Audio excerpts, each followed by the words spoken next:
चीजें ले ली। 4.5 साल तो तुमने बिल्कुल इतना सारा टैक्स लगा लगा के सारा चीजें महंगी कर दी, गरीब का पूरा खून चूस लिया। अब तुम अगर 200 रुपए अगर सिलेंडर पे तुम फ्री कर रहे हो तो कौन सा तोप मार ली इन्होंने? महिला क्या खुश हुई? आप मुझे बताओ, 400 रुपए में हम कांग्रेस के इसमें सिलेंडर लेते थे। आपको पाकिस्तान के हालात क्यों दिखाने? आपको पाकिस्तान में क्या हो रहा है ये क्यों दिखाने? आप ये दिखाओ ना कि मणिपुर में कितनी औरतें आप लोगों ने मार दी, कितनी हरियाणा में लड़कियां मार दी, पंजाब में चीजें कितनी खराब हो रही है, ये सारी चीजें नहीं दिख रही आपको? आप कह रहे हैं पाकिस्तान पाकिस्तान पाकिस्तान, देश में अपने देश में क्या हो रहा है ये नहीं दिख रहा है मोदी जी को? हिंदू राष्ट्र मुझे बताए कि आज देश के अंदर सत्ता किसकी है? बीजेपी की है। जैसे सरकार थी इनकी गुजरात में, गुजरात को ये एक स्टेट हिंदू बना देते, हिंदू स्टेट बना देते, इनसे एक स्टेट तो बना नहीं, और ये पूरा क्लेम कर दे कि हम हिंदू राष्ट्र बना देंगे। सनातन इस देश की जान है। जिस तरीके से मुसलमान इस देश के अंदर है, जिस तरीके से क्रिश्चियन इस देश के अंदर है, उसी तरीके से सनातन भाई भी हमारे भाई है। उतना ही हम रिस्पेक्ट करते हैं, लेकिन धर्म के नाम पे राजनीति करने वालों की रिस्पेक्ट हम नहीं करते। महिला समर्थन की में कंगना राउत ने इंटरफेयर किया है पार्लियामेंट भवन में, और निजी कहिए कि ना एक्टर है, एक्टिंग करिए, राजनीति में मत पड़िए, ठीक है? देश के संविधान को उल्टा पुल्टा करने के लिए ना लड़िए, देश के जो हमारी बिल्स है उस चीज को खराब करने के लिए ना लड़िए, अपना काम करे, एक्टिंग करे और उसमें खुश रहे।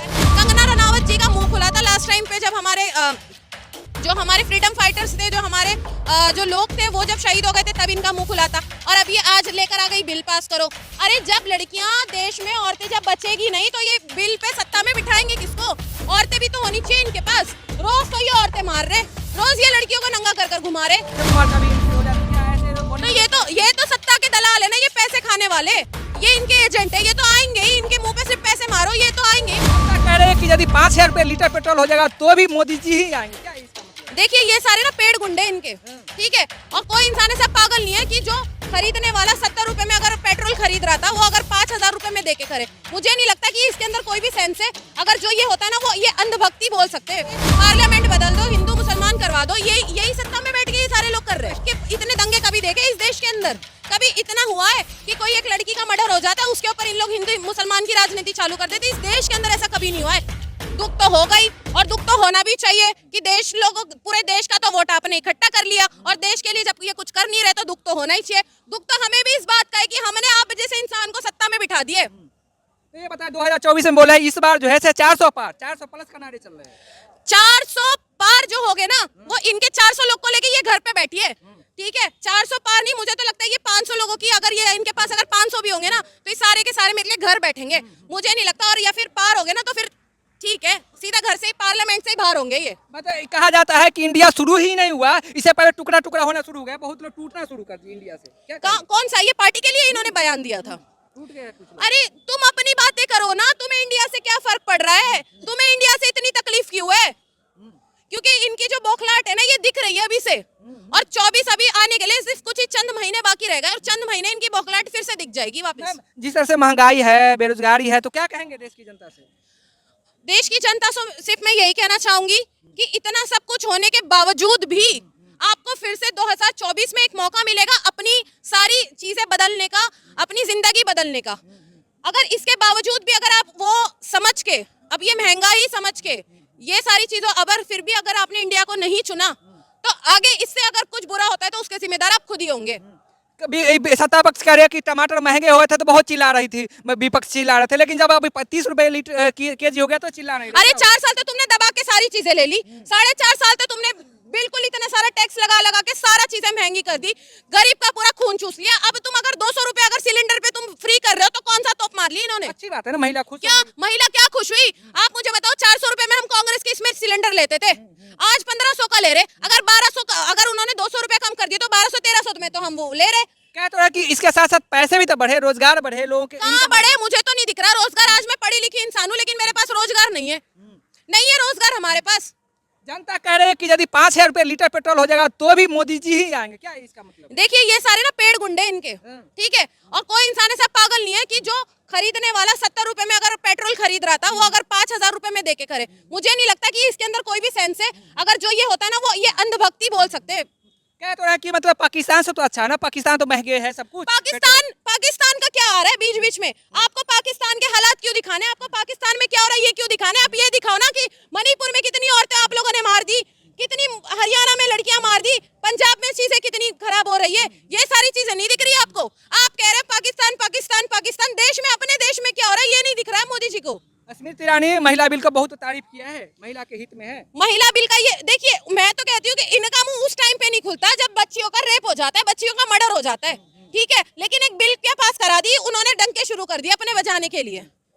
जिस तरह से मैम पुराने संसद भवन थे, अब नए में शिफ्ट हो गए, मोदी जी पैदल पैदल चल रहे थे, लेकिन वही राष्ट्रपति जो है से कहीं दूर दूर तक नहीं दिखी। क्या कहेंगे पार्लियामेंट भवन में? देखिए, नया पार्लियामेंट बनाने की कोई जरूरत नहीं थी।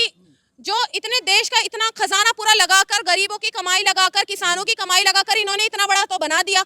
मुझे बताइए, सिर्फ बैठ के चर्चा ही तो करनी थी वहाँ पे, नया बनाने की जरूरत क्या थी? विपक्ष को हाथ से दर्शा रहे थे कि वो सामने है विपक्ष की कुर्सी। देखिए, पार्लियामेंट है ना, इस देश का एक ही होना चाहिए था। अभी इन्होंने इतना अलग कर दिया, मतलब ये बता रहे कि हम कुछ भी कर सकते हैं, लेकिन जनता भी जो है ना 2024 में इनको बता देगी। अरे बदलता भारत का पहचान है। क्या पहचान है? मतलब तुम जब हर चीज तुम बदलते जाओ, नाम बदल दो, सरनेम बदल दो, धर्म बदल दो इंसानों के, पार्लियामेंट बदल दो, हिंदू मुसलमान करवा दो, यही सत्ता में बैठ के ये सारे लोग कर रहे हैं। हिंदू मुस्लिम विपक्ष ही करती है, कहते तो विपक्ष का काम। मुझे बताओ ना, एक भी हिंदू मुस्लिम, आपके इतने दंगे कभी देखे इस देश के अंदर? कभी इतना हुआ है कि कोई एक लड़की का मर्डर हो जाता है, उसके ऊपर इन लोग हिंदू मुसलमान की राजनीति चालू कर देते? इस देश के अंदर ऐसा कभी नहीं हुआ है। ये सारी चीजें हमें जब से ये पार्टी आई है, बीजेपी पार्टी आई है, तब से ये सारी चीजें देखने मिल रही है। चाहूंगी कि अभी भी वक्त है, कुछ वक्त है, आंख खोल लो अपनी। और देखिए, जनता बहुत अच्छी तरीके से जानती है सारी चीजें। मैं खाली यही चीज कहना चाहूंगी कि अभी भी वक्त है, हम एक बार फिर से सारे लोग मिलकर, जिस तरीके से आप लोगों ने भारत जोड़ो यात्रा को, जिस तरीके से आपने राहुल गांधी जी को अपना प्यार दिया था, उसी तरीके से इंडिया को भी अपना प्यार दे। और ऐसी पार्टी जो जल के, बौखलाहा के, हर मतलब सारी चीजें तबाह करने में लग गई है, ऐसी पार्टी को ना चुने। हिंदू मुसलमान की राजनीति ना चुने, एक ऐसी सरकार को चुने, राहुल जी को चुने, जो मतलब लोगों के हित में बात करते हैं, किसान के बारे में बात करते हैं, छात्राओं के बारे में बात करते हैं, एजुकेशन के बारे में बात करते हैं। मैं चाहती हूँ कि इस तरीके से ऐसे नेता इस देश के अंदर आए। मैम, धीरेन्द्र शास्त्री हिंदू राष्ट्र की मांग करते हैं, इनके बहुत सारे हिंदू राष्ट्र, मुझे बताए कि आज देश के अंदर सत्ता किसकी है? बीजेपी की है, ठीक है। ये जो चाहे कर रहे, अगर ये चाहते ही थे तो एक राष्ट्र को हिंदू राष्ट्र बना सकते थे। चलो मान लिया, जैसे सरकार थी इनकी गुजरात में, गुजरात को ये एक स्टेट हिंदू बना देते, हिंदू स्टेट बना देते, इनसे एक स्टेट तो बना नहीं, और ये पूरा क्लेम करते कि हम हिंदू राष्ट्र बना देंगे। ये बताए, सनातन का चर्चा बहुत चला, जोरों से चला, हर टीवी चैनल पे जहां देखो वहीं पे चल रहा है। क्या है सनातन? मतलब सनातन हमारे इस देश के भाई है, सनातन इस देश की जान है। जिस तरीके से मुसलमान इस देश के अंदर है, जिस तरीके से क्रिश्चियन इस देश के अंदर है, उसी तरीके से सनातन भाई भी हमारे भाई है। उतना ही हम रिस्पेक्ट करते हैं, लेकिन धर्म के नाम पे राजनीति करने वालों की रिस्पेक्ट हम नहीं करते। मैम, ये जनवरी में जो है राम मंदिर भी उद्घाटन होने वाला है, ये बड़ी मुद्दा बन सकता है 2024 का। क्या कहेंगे राम मंदिर के बारे में? देखिए, अगर राम मंदिर का उद्घाटन हो ही गया ना, तो मुझे नहीं लगता कि फिर 2024 के लिए इनके पास और कोई मुद्दा बच जाएगा। तो मुझे नहीं लगता है कि ये कभी राम मंदिर कंप्लीट होगी, और ये सारा मतलब ये लोगों को हिंदू मुसलमान करने के लिए, भड़काने के लिए, फिर उनके पास एक वो और एक टॉपिक खत्म हो जाएगा। डेट तो फिक्स हो गया, 24 जनवरी है शायद। देख लेते ना क्या होता है। मतलब आप मुझे बता लो कि अगर इन्होंने एक भगवान का घर बना दिया, ठीक है, और आप बोल रहे कि हम मतलब सारे हिंदुओं को बचा रहे, ये चीज तो गलत है। मतलब मुझे भी ऐसा लगता है ना कि हिंदू भाई बहनों को भी ना समझ जाना चाहिए कि ये हमारा नाम यूज कर करके हम सबको धमका रहे। मैम, जिस तरह का जैसे बॉलीवुड स्टार का एंट्री हो चुका है, महिला समर्थन बिल में कंगना रनावत ने इंटरफेयर किया है पार्लियामेंट भवन में, और निजी कहिए कि ना एक्टर है, एक्टिंग करिए, राजनीति में मत पड़िए, ठीक है। देश के संविधान को उल्टा पुल्टा करने के लिए ना लड़िए, देश के जो हमारी बिल्स है उस चीज को खराब करने के लिए ना लड़िए। अपना काम करे, एक्टिंग करे और उसमें खुश रहे। कह तो रहे हैं कि महिला समर्थन महिला के लिए बहुत अच्छा बिल है, उन्हें ट्वीट करके स्पेशली कहा है जनता से संबोधित किए, बिल अच्छा है, ये इसके सपोर्ट करें। देखिए, अगर वो सच में इस देश के लिए अच्छी है तो हम भी उस चीज का ये करेंगे, ठीक है। लेकिन ये टोटली हर वक्त ये सोते रहती है, ठीक। मतलब कोई भी मुद्दों के ऊपर इनके मुंह नहीं खुलता है। कंगना रनावत जी का मुंह खुला था लास्ट टाइम पे, जब हमारे फ्रीडम फाइटर्स थे, जो लोग थे, वो जब शहीद हो गए थे, तब इनका मुंह खुला था। और अब ये आज लेकर आ गई बिल पास करो। अरे जब लड़कियां देश में, औरतें जब बचेगी नहीं तो ये बिल पे सत्ता में बिठाएंगे किसको? औरतें भी तो होनी चाहिए इनके पास। रोज तो ये औरतें मार रहे, रोज ये लड़कियों को नंगा कर कर घुमा रहे। तो मुझे बताइए, जब इतना ये कर रहे तो फिर ये बिल भी पास क्यों करवा रहे हो? ऐसा अभी तो कंगना रनावत आए, हो सकता है अब अक्षय कुमार का भी एंट्री हो जाए, तो क्या ऐसे बॉलीवुड? ये तो सत्ता के दलाल है ना, ये पैसे खाने वाले, ये इनके एजेंट है। ये तो आएंगे ही, इनके मुंह पे सिर्फ पैसे मारो, ये तो आएंगे ही बोलने के लिए। ये कह रहे हैं कि देशभक्त हैं मोदी जी, अपने आप को देशभक्त कहते हैं, और देश मोदी है तो सुरक्षित है देश। ऐसा कहाँ सुरक्षित है भाई? कहाँ सुरक्षित है इस देश? मुझे बताइए कहाँ सुरक्षित है? देखिए सिर्फ बॉर्डर पे खड़े रह के जवान अगर दूसरे देश से लड़ रहा है ना तो इस देश के अंदर सुरक्षित नहीं है, जब तक कि ये देश के लोग ही इस देश को खोखला कर रहे हैं। लेकिन सबसे ताज़ा एग्जाम्पल तो कश्मीर का देख लीजिए, कितना शांति, अमन शांति है, महिलाएं वहाँ पर हिंदू मुस्लिम सब शांति से रहते हैं। तभी